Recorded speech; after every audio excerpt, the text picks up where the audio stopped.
We can appear to the prospective client as a friendly person, as someone who's on their side, someone that they can identify with. It's said that people buy from people that know, like, and trust, that they know, like, and trust, and so might as well be one of those folks. This is a program that I put together from the basic NLP skills. There obviously are other programs, but this is one that I used the military acronym for, so that it would be easy to remember, so that people could, at any time during their sales presentation or during a conversation, they could reference back to what it was that they needed to be doing in a structured way, and stay up with what was going on. So I did this because a lot of times folks get into a persuasion situation and they lay out some information, but they fail to really connect with the other person. And when they do connect, they often don't know how to engage them on an emotional level. They don't know how to push the buy buttons inside of them, how to get that emotional response that they need. And then there are other tools that are often overlooked too, language tools and other kinds of persuasion tools that often just get overlooked because people are so busy working on the content of what they're going to say, working on the actual presentation that they're going to use, that they're not adding the little touches that are going to help people to decide in an easy and clear way. So we're going to talk about those things also. So the first thing that we need is we need a mission. So anytime in NLP when you're working with someone on something, you have to know where you're going to go. What's the outcome? What's the desired result? Now, not every time in sales is the desired result purchase, at least the desired result of any particular meeting. Sometimes these things happen in stages.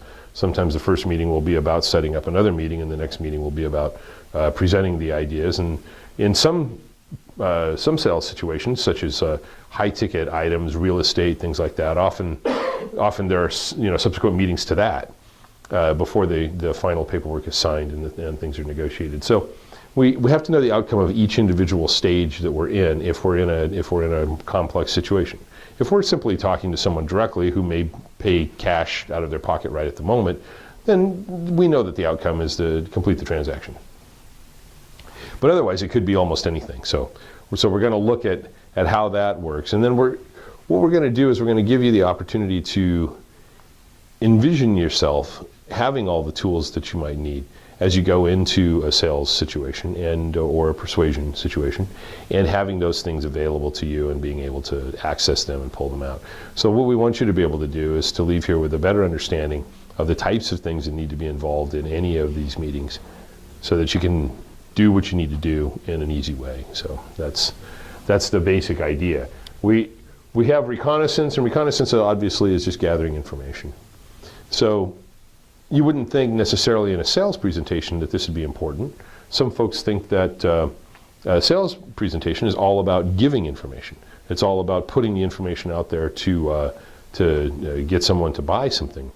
But really, in a more effective way, the salesman who can connect with the person is going to do a lot better. If the person feels comfortable with them, if they can put them at ease right away and do that sort of thing, then they're going to be more comfortable. And to do that, we're going to need information about them.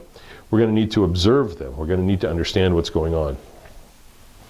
The next thing that we'll do is the analysis. So we get the information.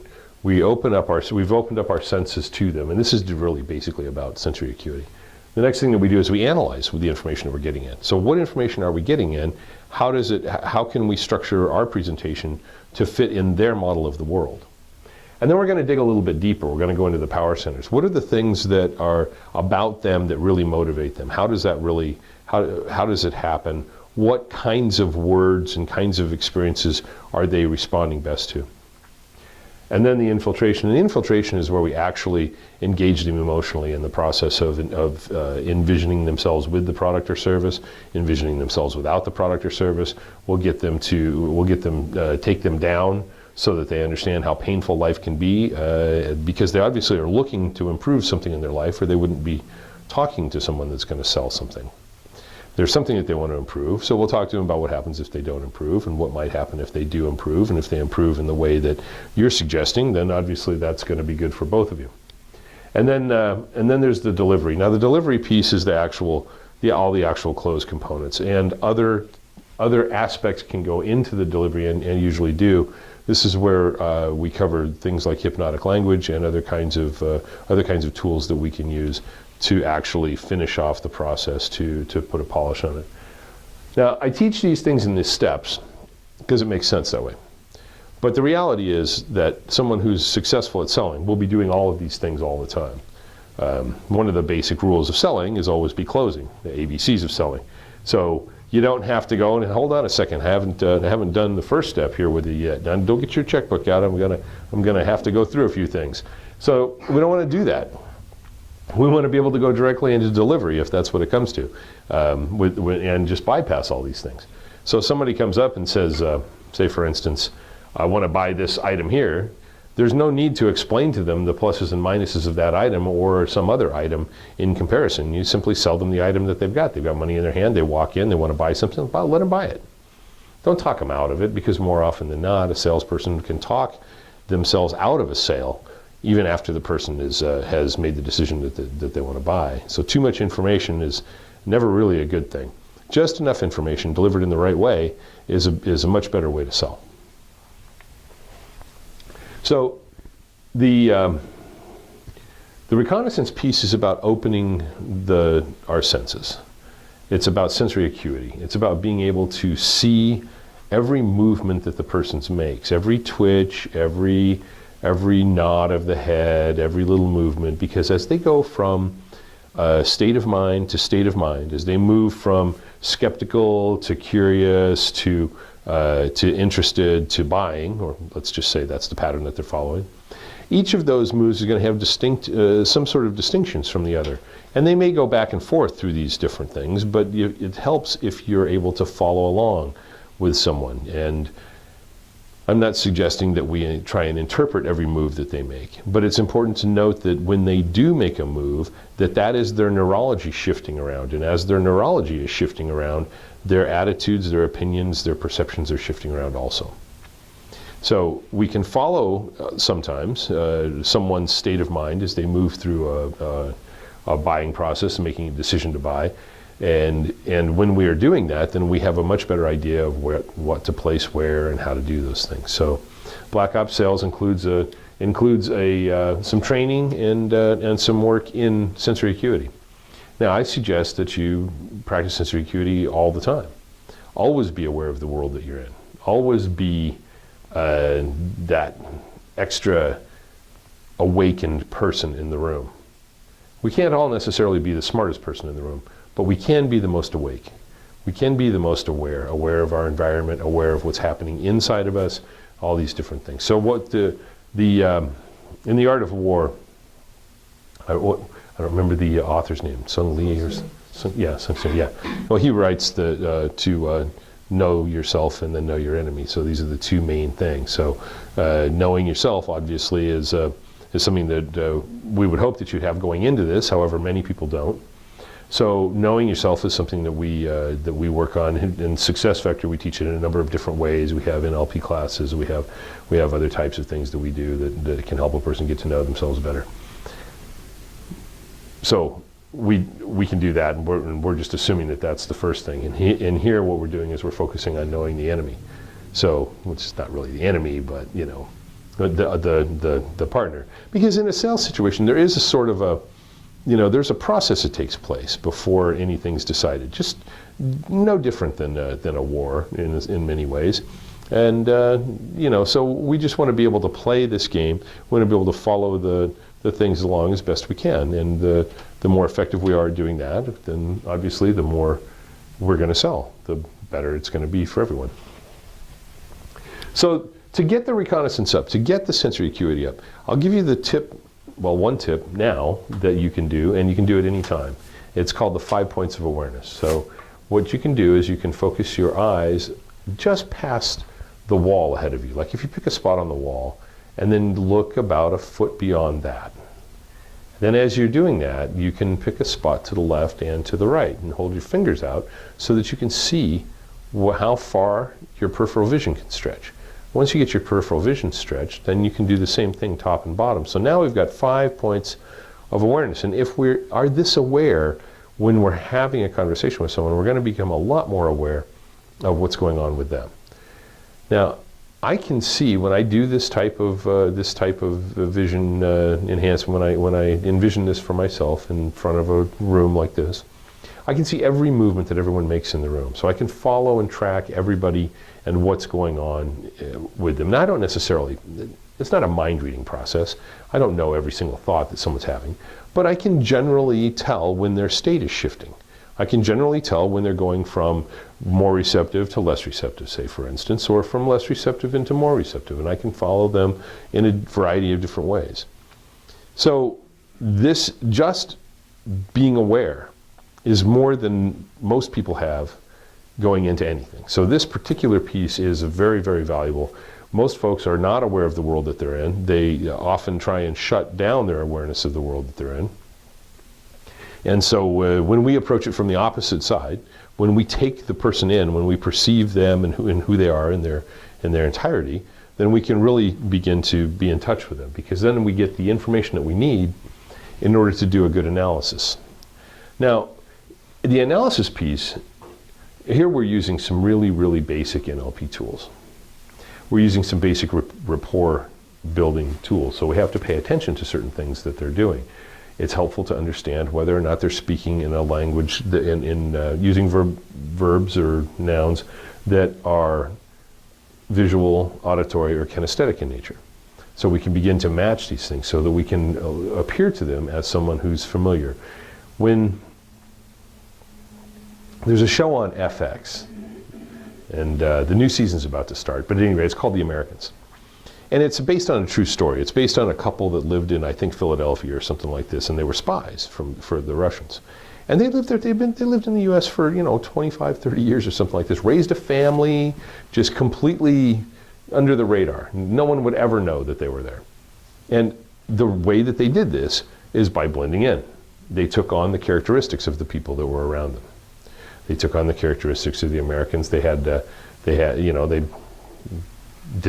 rid of their accent, they did other things, they had kids, they enrolled the kids in school, they had a whole life where they participated in civic things and did other kinds of things. And this show's a very interesting show. But at any rate, that's the way we want to be. When we're selling something to someone, we don't need to come off as, oh, look, we're from a place that you've never met. We're somebody that you can't relate to.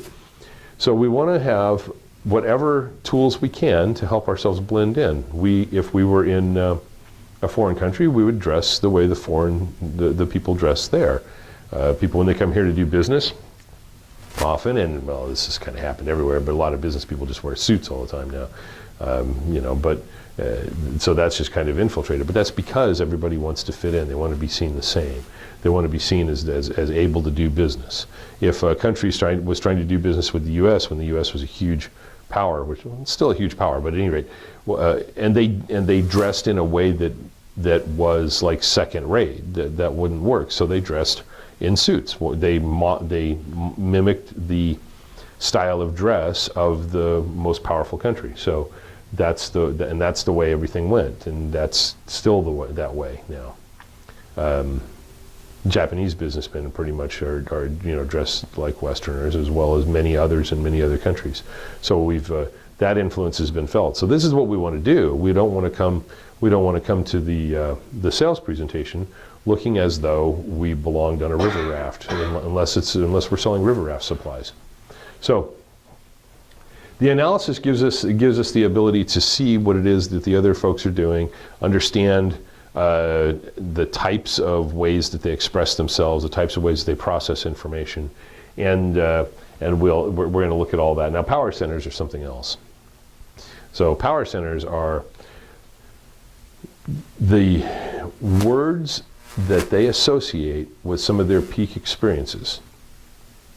And we get to power centers by saying things like, what was your favorite vacation? Do you travel much? What's your favorite vacation? Or have you ever, what's the most fun thing you did this year, or something like this? We'll talk to them about that, and we'll listen to the way they describe it. And if they say it was awesome, we'll remember that it was awesome.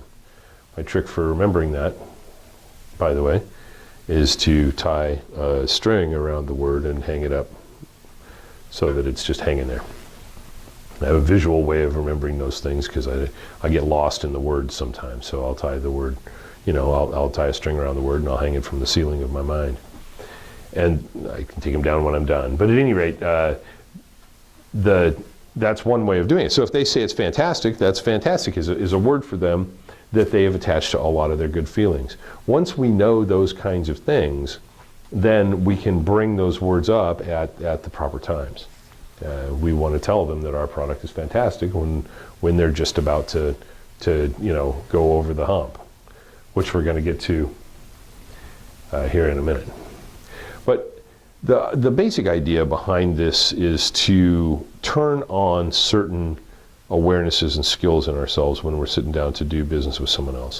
One of the most important things for us is to be focused on the outside world, not to be internally trying to review our script or critique how our sales process is going in the moment, but rather to have all of that stuff prepared in advance, to know these skills in advance, know the mission, know the outcome, have our unconscious mind engaged in achieving the outcome, and allow ourselves to just focus on the other person, taking in the information that they're presenting, asking them the questions that we need that might lead us to a better understanding of them, and then presenting them with an option that's going to meet their needs. And more than their needs, it should meet their desires.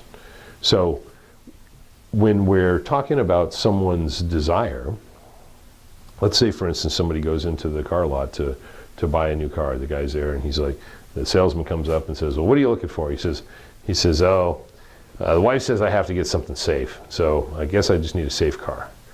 And the salesman's listening to this. He's like, oh yeah, sure, I can show you some safe cars. Come on out here, let's take a look at some safe cars. So they go out, and he's going, yeah, this has got the crash safety rating of this, and this has got the crash safety rating of that. And he's like, yeah, come back in the office, and he sits down. He says, I'm curious about something though. I understand that you need a safe car, but you look to me like maybe you got something else that you really want. He says, well, I want something that's fast, but my wife says I have to have something that's safe. So the salesman now knows that the guy's going to buy a fast car if he shows him one that also meets the criteria of being safe. So he's going to have to buy what his wife says he needs because they got the kids, they have to be safe. But if he says to him, look, I know we've got a car here that's got a nice fast engine in it, and it's geared for speed, but it's got one of the best crash safety ratings ever, and I think this might be the one that you're really interested in. So now he's selling him a much more expensive car, but that's going to satisfy what he really needs. If he just showed him a safe car, he might say, yeah, that's nice, but I think I'll go down the street and see what other safe cars exist in the world. But if he meets his needs, if he gets that emotional involvement from him, then he's selling him the car. And that's what the bottom line is. That's why almost everything done in car lots is geared towards getting the person to buy into the experience of having the car and how wonderful it's going to be. That's why they do even the new puppy test, which is they say, well, go ahead and take it home for a couple days. Go ahead and drive it. See what you think. Come back. And we'll sign the papers then. Because, you don't want to go back to your old beat up car after you're driving a new car around for a few days. Even if it's not necessarily the perfect car, it's much better than the other one, and why not buy it? So there's lots of ways to move over these obstacles, but here what we're doing is we're gathering all the information about the person, as much information as we can, and this goes on all the time. So this is an important thing to note. It's not necessarily step by step. You should be completely open to what's happening in front of you, what's happening in the room, as you analyze and keep up with what's going on, and connecting to the person about the things that are emotionally going to help you to persuade them. So for instance, you want to know what's important to them in their life, and that's a great question to ask. So tell me about yourself. What's important? What kind of things are important to you? What do you got going on? What's the best thing happening in your life? Those kinds of things, because you want them to have a good feeling. You want them to feel good about talking to you, feel good about the process. Plus, you want to know what these things are. And when they tell you something, it's always okay to ask another question. They say, oh, you know what, blah, blah, blah, blah, I just had my first child, or second child, or 18th child, whatever it was. And wow, that's great, tell me about what's the best thing about having all those kids, And you just talk to them because obviously this is something that they're interested in. They're going to start telling you, but you're not listening for the same things that most people would be listening for. You're listening for clues to how they think. You're listening for what their model of the world is and how you can touch them in those places that are most meaningful to them. Not just, oh yeah, that's great. You know, well, there's certain advantages to, like somebody says, oh yeah, we just went on a skiing trip, saying, yeah, oh yeah, I ski, it's great. You know, that's a rapport building. That is a way of saying, hey, I'm a friendly, I'm not, you know, we're doing the same kinds of things as a hobby. But when you ask them what's the best thing about skiing, and they say it's the thrill, it's that excitement of, you know, when you get off the lift and you're standing over and you're ready to go down the hill, it's that feeling that comes over. It's just exhilarating. Let's just say they use the word exhilarating, excitement, and whatever the first one was that I did, because when I say them myself, I don't remember as easily as when I listen. But I think it's fantastic. So now I know. So I can say exhilarating, I can say thrill, and I can say fantastic. So we can, when it's time for me to lift them out of when it's time for me to go through into the delivery, I'm going to remember what was in their power centers. I'm going to remember what kind of words they use to frame their best experiences. Because why not frame their best experiences, the experience of buying this new car or this subscription to, I don't know what, you know, Catskills Quarterly, let's just say.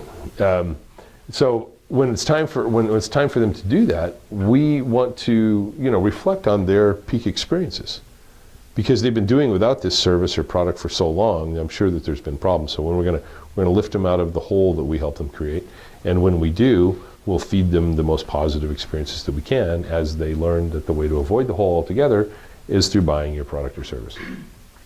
So it's a normal sales process in many ways. This is often what people do. Most of the time, it's done very subtly. It's not done in an overt way, and I'm not suggesting that we, you know, come at them with a quiz or anything like that. But know what kind of information you're looking for, and know that conversationally, it's easy to get that information. People are giving us the keys to the kingdom all the time. They're constantly telling us what is important to them in ways that they may not even understand. But when you listen literally, you begin to understand a little bit more about them, sometimes more about them than they understand about themselves. So this is obviously helpful in selling. There's imagine if you knew what motivated people just by having a conversation with them, and you could present your ideas to them in their motivation fashion, in the style that they already think and use, as opposed to coming at them with and it may be the same exact product, just marketed two different ways. This marketing technique in the sales process is personal, and so you're going to tailor what you're presenting to them to meet their needs. That's just, if you're not selling a product you have that you believe in, then you probably shouldn't be, you know, worrying about how to sell it. You probably should be looking for another product or service or whatever. But providing it's you know, something that's worth their time. And one thing that I often think about is better that they should give me their money and get good value than that they should give it to someone else and be taken advantage of. So I'm always the first choice in where people should shop. And if they want to spend money other places, that's fine too. But I know that they're going to get a good quality product, and it's going to be something that benefits them in a number of ways when they buy from me. So I might as well be the one that sells them things. So I don't have any qualms about taking anybody's money, because everybody's all the better for it.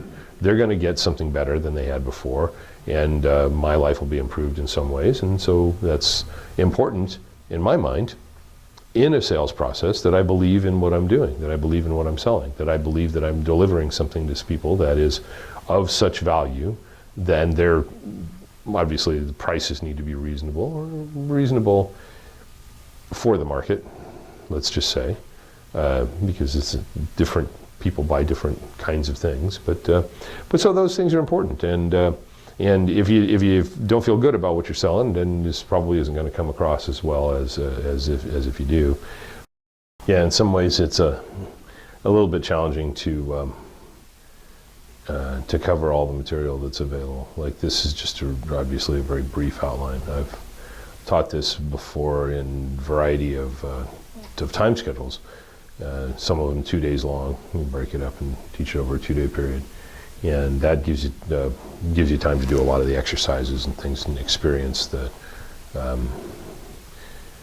way it works. What we're offering next month is just a little bit more in depth. It's like 4 hours. It won't obviously be a 2-day class, but what we can cover in 4 hours is what we'll cover. Have you actually had this presented as, or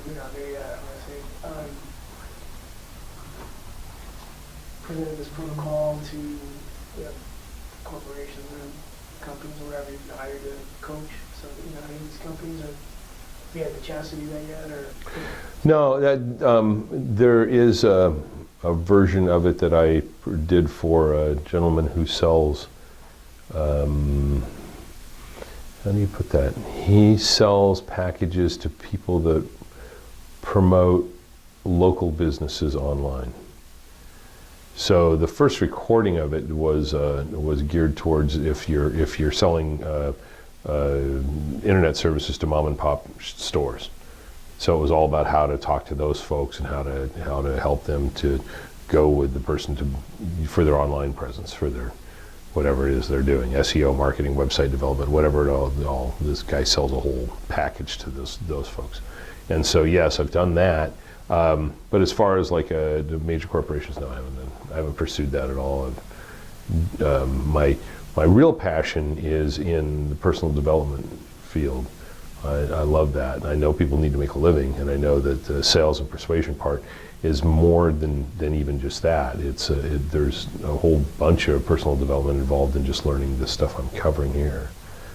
In order to be comfortable, for instance, doing the reconnaissance, being open to others and understanding the rapport, the way others are moving and thinking, is all about personal development in some ways, because a person has to really get to know themselves well to be able to open up to the world around them. The folks that, but at any rate, so that's my passion, and that's what I really love. But I know that there's a need to understand these things, and there's a need to understand the others and how we're communicating, and that's what a lot of this is just communication stuff. But it's framed in a way that is that's about sales. What I have done is worked with some individuals. I believe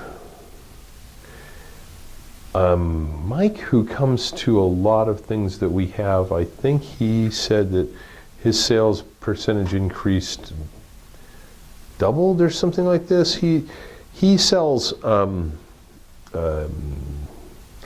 engraving machines to industrial folks, and so they're high ticket items. They're tens of thousands of dollars, from 20 to 50,000 or whatever for each one of these. So he's incorporated these techniques and some things that he does on his own that are kind of interesting too. But for instance, he's got states of mind anchored in certain spots in his office. So if he gets distracted or something like that, he just walks up and goes into he just walks around his office, and he's got all these different things anchored in there that he's where he's focused, where he's had certain state of mind in himself when he does it.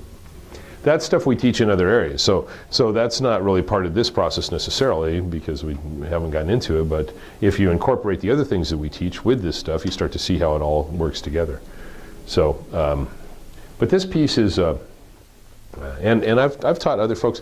What we don't have is the testimonial part of our website is not. We haven't put everything on there, so it's hard to see. And I frankly don't remember all the testimonials that we've gotten. You did that Brain Zombies one, but it was based on this. Remember who was that for at that office? Oh, that was for the Rubicon. Yeah. Yeah, Rubicon. And that was the BlackOpsSales. Right. Yeah. Okay, so we're opening ourselves up. We're getting in touch with the other person. We're understanding it, and we're understanding some of their deeper motivations. And we get to those things by asking certain questions that are going to lead them to describe things. Now, what we do in the infiltration piece is where we're actually going to flip we're going to flip them emotionally. So there's a reason why they're there wanting to buy something. If it's say for instance it's a beauty cream, they're there because they want to preserve their beauty. They're afraid of what? Well, we can find out. There's certain questions that we can ask to find out specifically what that person is afraid of. But let's consider what they might be afraid of. What's likely that they're going to be afraid of? They are afraid of being unloved, probably. People worry about their appearance most often because they're concerned with whether or not they're going to be loved. They want to be, or they have some other reason for that. For instance, they may want to. I don't know. If it's not loved, it's probably something other, something like they process visually, and so they want to appear powerful. Maybe they want to be in control. Maybe we can't necessarily assume that it's the one thing. But for most people, if you talk to them about what it is that they want to do to make sure that they don't die alone, to make sure that they're not abandoned by the people that would have cared about them, that's the kind of thing that's behind a lot of the decisions that people make. You know, why did you buy that fancy-looking car? You know, so people would want to talk to me. You know, so I'd be, you know, so there'd be something about me that would be better than normal. You know, so I could be admired in a way, perhaps, or something like this. But often there's a plus side and a downside to everything. So when we're talking about why somebody does something, there's something that they're trying to avoid and something that they want and avoid. Okay, so something that people want and there's something that they want to avoid, and that's pretty much universal with things. Somebody might say, because this is just a polarity. What do you want? What do you want to avoid? And typically one is the opposite of the other. But many people are motivated by trying to avoid pain in some way. Like I was saying, somebody might want to avoid becoming ugly and unloved. That might be what they're trying to avoid. Or someone else may actually want something. There are people who are motivated primarily by what they can achieve. So someone else may want to be the most beautiful, or you know, for a woman maybe the hottest, for a guy maybe the studliest. I don't know, but you know, but there could be something on the positive side that they want. Regardless of whether it's positive or negative, people occupy both all the time. So in the infiltration, we're going to find out what it is that pains them, what it is they're afraid of, what it is that they don't want. We're going to follow that down until we get, some say 7 layers, but I don't know that there needs to be 7 layers. But when you ask someone what they want, they'll typically give you this, and then you can just say, well, what's the best thing about that? And if you ask that question several times, oh really, so you want, let's say for instance, they want a new house. Well, what's the best thing about a new house? Well, the best thing about a new house is my kids would have room to play. Oh yeah, well, what's the best thing about your kids having room to play? Well, my kids would have room to play, and that would make it, that would make them smarter or more socialized. No, well, that's great. So what about being socialized, or what about being smarter is most interesting to you? And then they would say, you know, whatever it is, you know, so they could succeed later, or so I could stop feeling guilty about you know, putting my first child up for adoption. You never know, right? I mean, you just don't know. So when you find out that kind of stuff, then you're on, you know what they want, you know why they want it, and then you can just say, well, so what happens if you don't get that? What happens if if you don't find a house that you want to live in? What happens if you don't buy this beauty cream? What happens if you don't get a car that is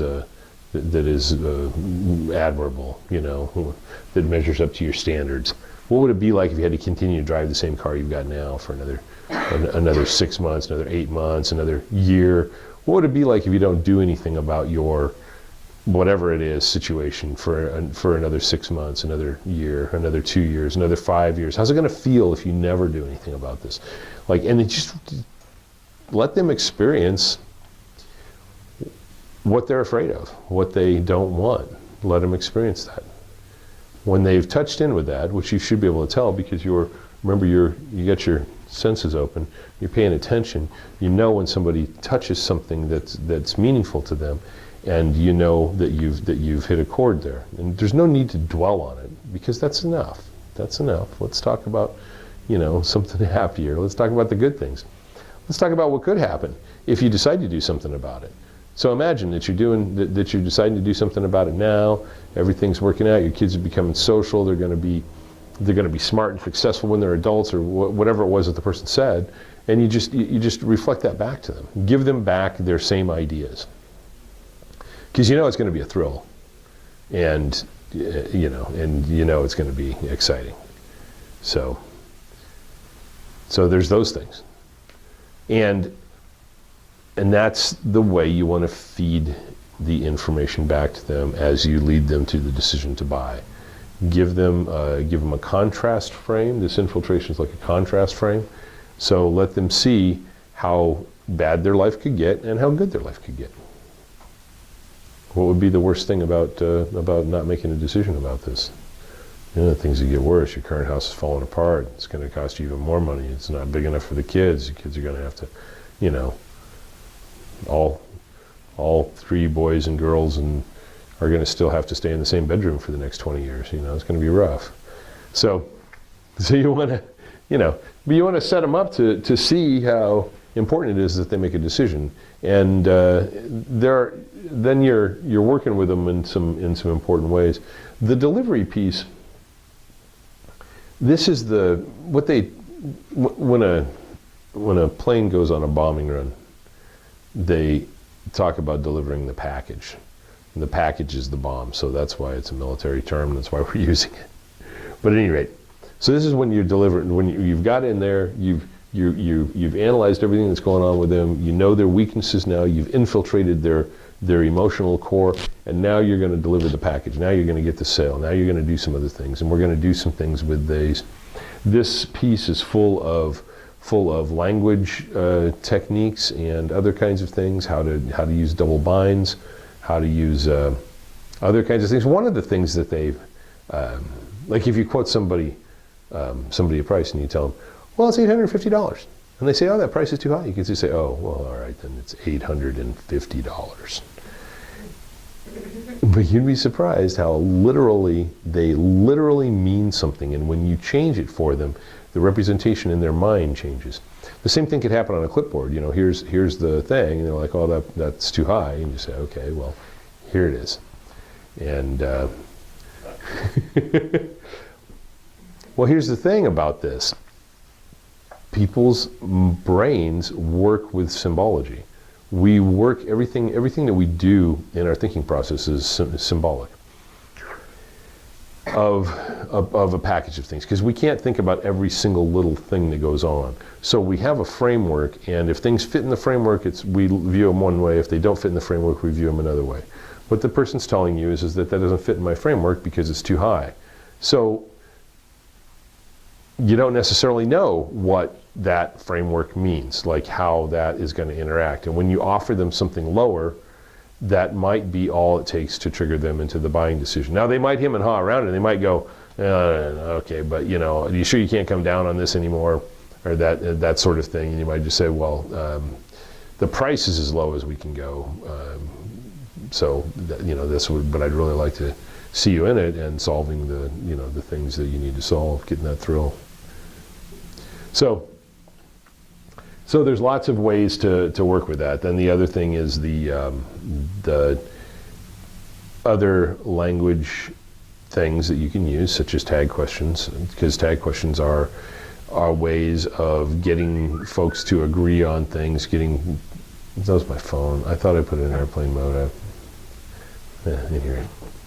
So a tag question is a good way to push someone or to nudge someone in the direction that you want them to go, isn't it?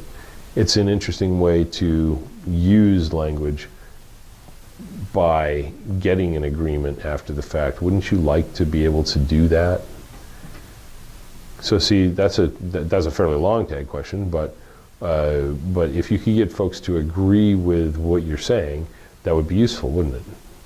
I mean, you'd like to have that skill, I'm sure, wouldn't you?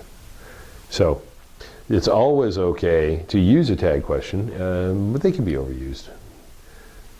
So you don't want to not use them, but when you're wanting someone to agree on things, it's a good idea to do that, Phil.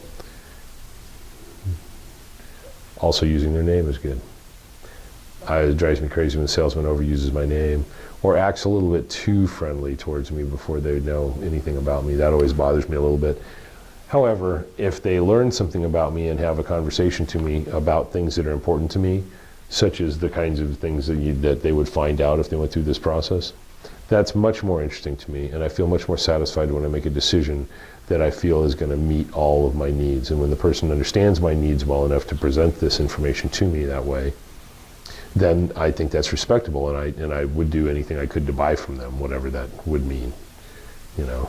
But that's the person I would want to buy from, the person that took the time to understand me. It makes me nuts when I go in and talk to a salesperson, or I talk to a salesperson somewhere, and all they want to do is tell me what they want to tell me. They don't care who I am or anything else about me, and I just that doesn't interest me at all.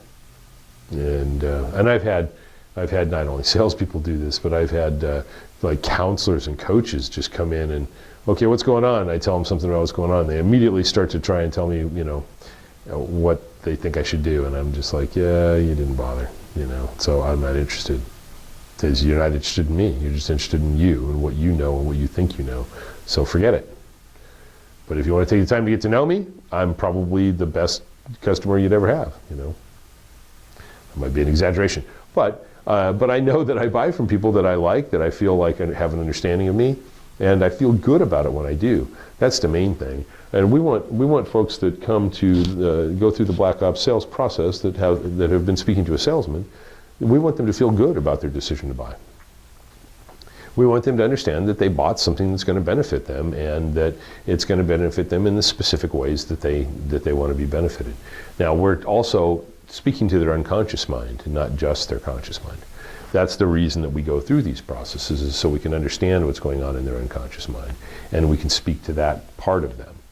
The more we can get clear on that, the easier it's going to be for them to see the usefulness of agreeing with us, because we'll talk directly to that part of them that makes the decisions, not their conscious mind. Their conscious mind, you never know. And if they're like, so I should buy this, I should that. People don't do what they should do. That's not what people do. People do what they want to do. They do what feels comfortable and familiar. They do what sometimes maybe what's exciting. You know, if they like to do exciting things, they're going to more likely choose an exciting thing from you than a comfortable, safe thing. So you might want to know that also.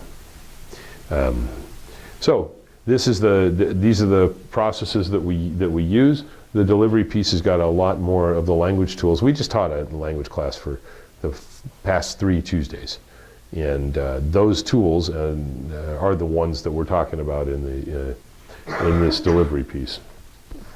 So it's included as part of the BlackOpsSales program also, that we touch in on the various language techniques and the various other ways to help people to understand and to help them to go into a trance. Because you want to sell to someone that's in a buying trance. It's much easier to sell to someone that's already believing that what they want to do is to buy from you, than to sell to someone who doesn't know you or thinks you're a shyster or something else. So we use the skills here and these key points to get into their psyche, and then we get them emotionally engaged in the process, and then we close. So by now there's a way to see what we're doing, and hopefully the customer would see exactly what we're doing. They would say, okay, this person's relating to me in a way that no one relates to me. That feel great, and he's going to take my money, and I feel great about that too. So that's a better way than oh, I got to do something. I guess I'll just go with this, or you know, I hope it's good at all. I mean, better that they should have that feeling that everything's going well through the whole process, and not just have to get to it in the end. So you don't want to ever go through a sales presentation where you talk about nothing but the product without engaging the person emotionally in some way. You don't want to just sell the product. You need to sell the person the thing that's going to relieve their pain. Mostly, people will buy things that take away pain, some sort of pain, fear, pain of some sort. Those kinds of things. People are mostly trying to avoid things. That's why they do it. But they need also a strong positive on there. Also, they need to know the good things that are the outcomes that they can expect, and we frame those in a way that fits into their model of the world, so that the outcomes that we're telling them about are the outcomes that stimulate them unconsciously. That's why we're using the power centers and the keywords and those things, because those are the unconscious. That's the node that they go to when they're describing some of their best experiences. And of course, whatever they buy from me is going to be one of their best experiences. So I would want to give them the opportunity to see it that way. All right, so let's go over this again. The first most important thing, the reason it's BlackOpsSales 2.0 is because I originally had this as RAPP, and I've just stretched it out, drawn it out a little bit better, made a little bit more sense of it. Instead of going from power centers into delivery, we have the infiltration piece, which wasn't included in the same way before. But at any rate, so the first thing is to know your outcome. Know what it is you want. Know what it is, where you're trying to go. And then you'll engage the sensory acuity, your sensory acuity. You become aware of the world, you become aware of the people in it, you become aware as aware as you can of what's going on around you. And there's some good tools. And then you analyze it. You analyze it according to the way we structure our information is in pictures, words, and feelings. So we're going to understand whether they're making pictures, whether they're using words to talk to themselves, or if they're just motivated by the feelings that they've got going on. What is it that they're going through? VAK is the abbreviation that we use all the time: visual, auditory, kinesthetic. So those are main things. The analysis continues though into the power centers, because clearly we're trying to figure out what their power centers are, so that's still part of the analysis, and we're still keeping our senses open, so that's still part of the reconnaissance. In the infiltration, that's where we get into it with them. We talk to them seriously about what is the pain in your life that you're trying to solve, and how bad could that pain get if you don't do something about it. And we want to take them on that emotional journey, that emotional roller coaster, where they get the bad feeling, and then when we lift them out of the bad feeling, we talk to them about the product or service and how it's going to benefit them, how it's going to keep them from experiencing that pain, give them the benefits that it's going to give them. Now you notice in here that we're not talking about features at all. Okay, so we don't care if the feature of the product is it's made out of stainless steel or it's made out of flower petals. It doesn't matter. The content of the thing doesn't matter at all in this process. You could sell babysitting services or jewelry. It's not important what that is. You still are dealing with the same basic motivators in people. The same basic things are still present, and so we get into the infiltration. This is where we're really getting an understanding of them on a deeper level and feeding them the options that they've already told us are important to them. And we don't do it in the same way. So, for instance, we're not necessarily going to talk about buying the house, but we might talk about how buying the house is going to be a thrill.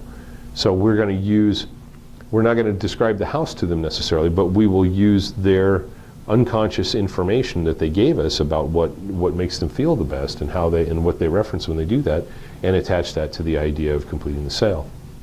So this is a very powerful piece right here. If you understand this piece about things, if you understand how to engage someone emotionally, then you understand a lot about how to work with yourself and others. Like, what engages me emotionally? What gets me emotionally off center? How do I deal with that? Once I understand that, I'm in a much better place to understand others. And when I understand that about someone else, there's not much that prevents me from working with it. From getting not from getting what I want, but from giving them a solution that meets their needs. And because I'm not a proponent of like, oh, this is going to help you get whatever you want from somebody. Although there's certainly some very interesting NLP videos and things in the world where people are persuaded to do some very bizarre things, and you got to wonder, like, well, what could you do? And so, at any rate, the delivery piece is very clearly about how to use the resources of the language to get the sale finalized. So that's what it's about. We're putting this program on. When is it? March 29th. March 29th. Yeah, so it's a Saturday afternoon, and it's just a 4-hour program. So it'll be fairly brief, but it's only, I think there's a published price of $97.77, and then It's on the mailing list. yeah, the mailing list discount brings it down to $47. So obviously it's quite a bargain.